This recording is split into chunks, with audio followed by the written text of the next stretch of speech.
Welcome back to my YouTube channel, WC Coins World. Today, we are going to explore the complete and detailed history of the 1979 Washington quarter dollar coin, a coin that holds a remarkable position in American coinage history and continues to attract collectors and enthusiasts around the world. This coin is part of the Washington Quarter series, which started in 1932 to celebrate the 200th anniversary of George Washington's birth, and by 1979 the series had already been running for nearly 5 decades, carrying with it the legacy of both American art and history.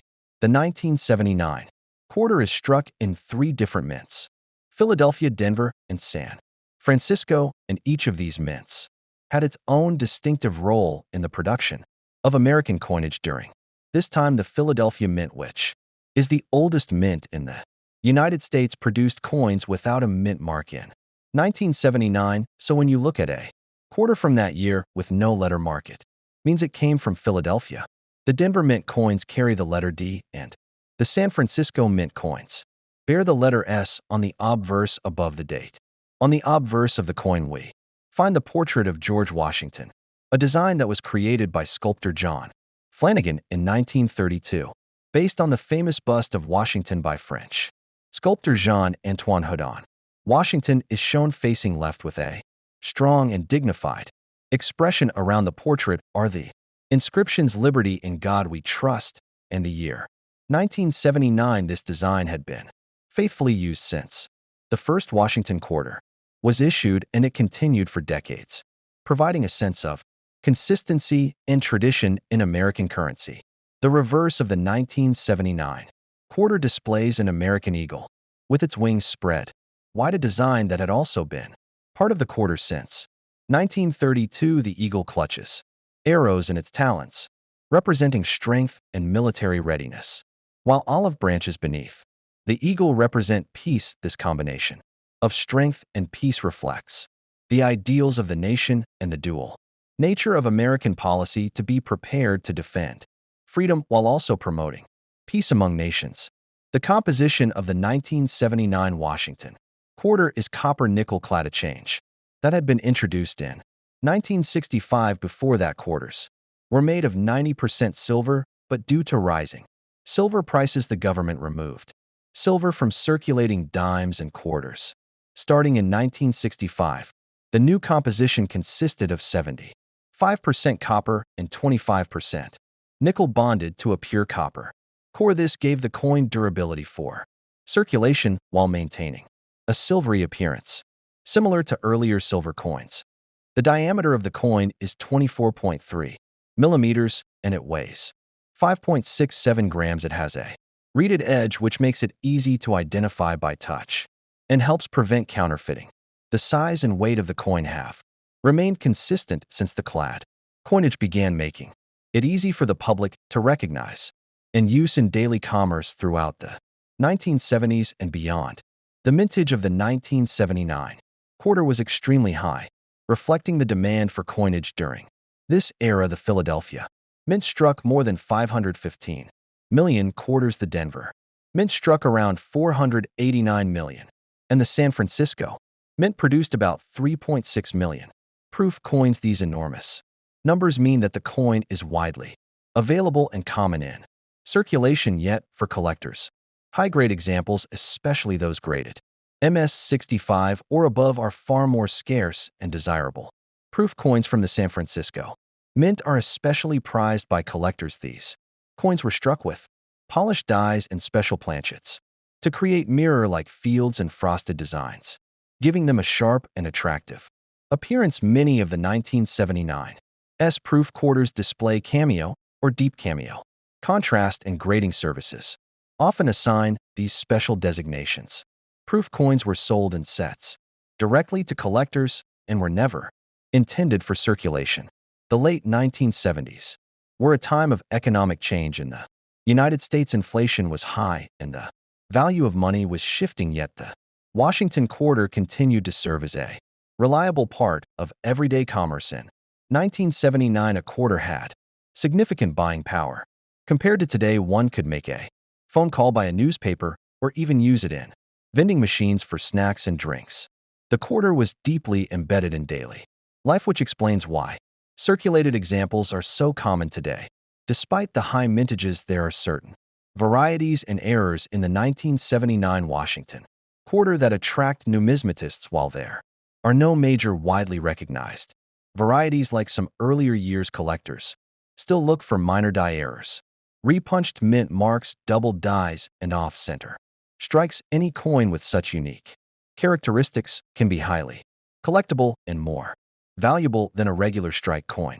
Some notable errors from the 1979 quarter include broad strikes, clipped planchets, and off-center coins, which show part of the design missing or shifted. These mistakes happened during the minting process, and though rare, they are fascinating to collectors because they reveal the imperfections of coin production. Such coins are often sold at premiums far above face value.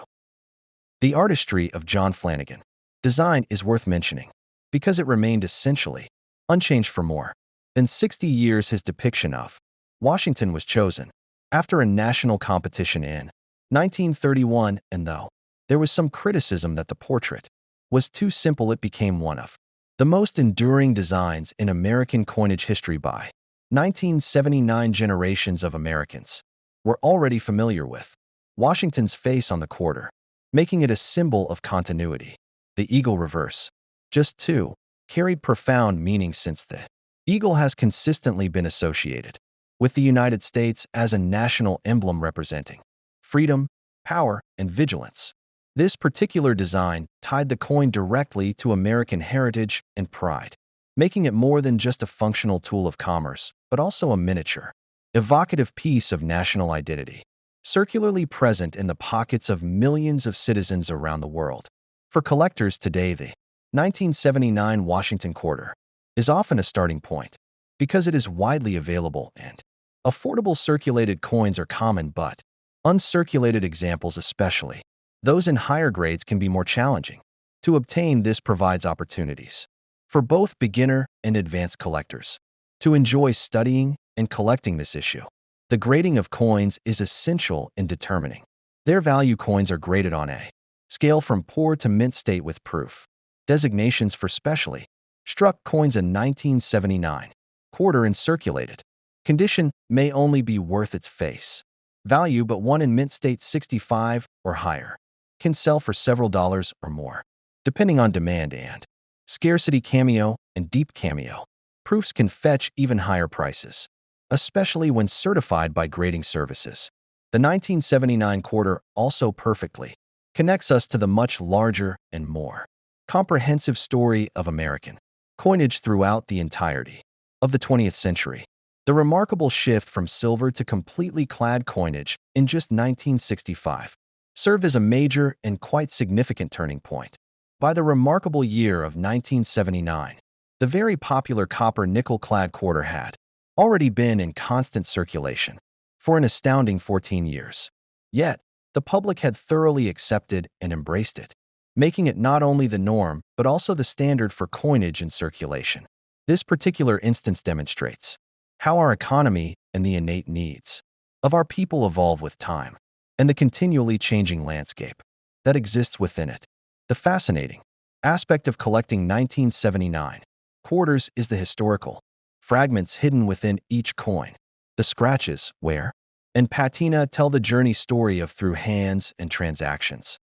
The eagle on the reverse is depicted standing proud with wings spread wide, arrows held firmly in its claws, and olive branches beneath. This balance of power and peace was a strong statement in 1932 and continued to hold meaning in 1979 during a period of Cold War tension and global uncertainty. It reminded citizens of both strength and diplomacy. High-grade examples of the 1979 quarter can be difficult to find despite the massive mintage because so many coins were used heavily in circulation. Coins graded MS-67 or higher are quite rare and command high premiums among collectors. These top-quality coins represent the best possible strikes from the mint, and their value lies in both rarity and beauty. The Philadelphia Mint had no mint mark in 1979, and this sometimes confuses new collectors who wonder why some coins show a letter while Others do not the tradition of omitting. The mint mark for Philadelphia. Coins lasted until the 1980s when the P mark began appearing on certain denominations. Understanding these details helps collectors identify and categorize their coins more accurately. The Denver Mint coins, with the D mint mark, are often better struck than the Philadelphia coins of that year, though both had enormous mintages. The San Francisco proof coins with the S mint mark are in a different category entirely since they were made specifically for collectors and not for circulation. This makes them distinct within the 1979 issues. One of the pleasures of studying coins like the 1979 quarter is learning about the minting process itself, from blank planchets to striking with dies. Each step contributes to the final product, and any error in the process can create a collectible variety that fascinates numismatists. This blend of art, science, and history is what makes coin collecting such a rewarding pursuit. The Washington quarter has seen many changes since its introduction, but the 1979 issue remains part of its long, unbroken tradition. It represents the steady years before dramatic redesigns and before modern commemorative issues, and as such it holds a quiet but important place in the numismatic timeline.